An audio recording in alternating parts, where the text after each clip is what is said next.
what are the plans for the port here at Sydney? Well, the first plan is to complete the dredging to 54 feet, which has started. That work program will be completed before the end of this year. And we've essentially got two major pieces of undeveloped land on either side of the South Arm. One is in a fully approved and permitted container terminal greenfield site, which we believe is the lowest capital costs approved site in North America. And on the other side of the harbor, we've got a large site that's being remediated that we hope to develop a breakbulk or ship repair facility. But the key to all this is getting the dredging work completed. You can see from the background here that this harbor is completely unrestricted. There's no bridges. We're 6 miles from the sea buoy off the Great Circle Route to the Suez. Day and a half closer to the Suez than New York or Virginia. So we've got a lot of plans for Sydney, and to date they've been contingent on the dredging, but that program is being undertaken by Boskalis of the Netherlands, and within months we're going to have that behind us. How much dredging do you need? The channel dredging is approximately 8.5 kilometers by 150 meters wide, and we're going to go to a dredged depth of 16.5 meters or 54 feet. It produces a volume of about 4 million cubic meters of material, which we're going to incorporate into the new build-out of the terminal when we reclaim about 175 acres of land. What kind of material is that you're dredging up here? It's mostly sand and gravels. We've got about 3/4 of excellent building material, which we're going to incorporate into the first phase of the terminal. So we're dividing it into 2 phases of 800 meters each, 2 400-meter berths per phase. So we'll be able to use the good sand and gravel to build out phase 1 as quickly as we need to. The less competent material is going to go into cell 2, and it takes a little longer time to dewater. How long do you think it would take to get the terminal open? Well, essentially we're starting the construction process in October with the reclaimed land. So we can be the fastest to market greenfield site in North America, and it just depends on the willingness of our partners to do it. And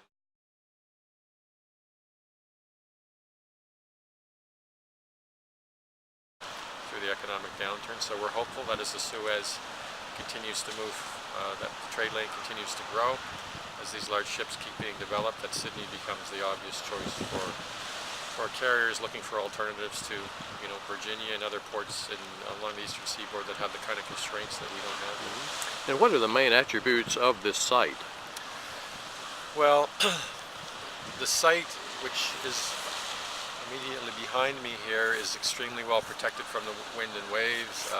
It's a former naval base. So Sydney has a proud maritime history. During the Second World War, 1,800 ships formed up in convoy out of here on slow convoys to Europe, and they did that for a reason. This site, 90-some% of the year has a weather footprint of less than a meter wave, so it's a perfect site for a container terminal. Existing on-dock rail.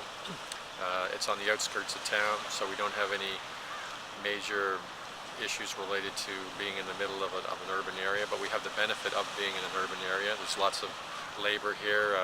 We're blessed with great infrastructure and people to go to work. What we need is more commercial activity in this port, and that's what we're hoping the dredging will bring for us. What ice? Do you have any ice up here? The ice in this harbor is something that we've studied a lot about, and I can tell you that the work that we've done says we're going to have an occasional issue for a very limited period of time in the spring with drift ice if it happens to blow in here. But it's a weather event that happens perhaps once every 4 years, and it's usually a 2 or 3 day event. So ice is not a practical issue for the development of this port, and it's a an extraordinary weather event like fog or anything else that we're very confident is not an impediment to a development here. And the market for this port, where do you see that? In terms of, well, obviously we're targeting the Suez trade lanes. It's a big ship play, it always has been. We had a tremendous amount of momentum with this development prior to the meltdown. We have, in the last 2 years, been focused on completing the permitting and the approvals for the dredging site. That's all been done. We just issued the contract 2 weeks ago with Boscalis, and they're on site doing the dredge. So, you know, we're basically in construction mode now, and we're hopeful that the world is going to align in our favor, where, you know, the proximity to the trade lanes, the closest port in North America, mainland North America, to the Suez, and the constructability of this terminal at a rock bottom capital cost with connectivity into CN's intermodal network into the Midwest is going to produce good results quickly. What opportunities do you see for transshipment? We're very hopeful about being able to develop a successful transshipment model here. And one of the reasons I say that dates back to a couple of years ago, where we entered into a strategic partnership with stakeholders in the Delaware River. So we have an existing MOU with the District Council of the ILA there and the Employers Association to explore how the big ship model for Sydney can translate into increased traffic for their port.